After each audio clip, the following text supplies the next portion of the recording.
In this video, I'm going to show you how to set stop loss on TradingView. So this is actually very simple. The first thing you want to do is go to tradingview.com and then sign into your account over here, or of course create one if you don't have it yet.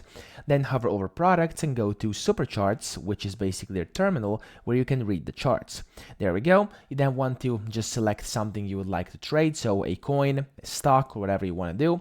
And over here, I just connected myself to the paper trading so I can show you how this looks like. But what you actually have to do is basically, once you're connected to your broker, you can simply click on trade over here. And then as you can see over here on the right, you have a bunch of different things. Now you want to click on order first.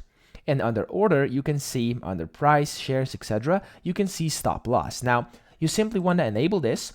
There we go. It will enable the stop loss, and then you can basically select your ticks, your price, your USD, and then your percentage down here. So after you're done with that and you have everything set up, click on buy over here, and your stop loss will essentially be applied. So that's pretty much it. I hope this video helped you out. If it did, please subscribe to the channel and help me out as well.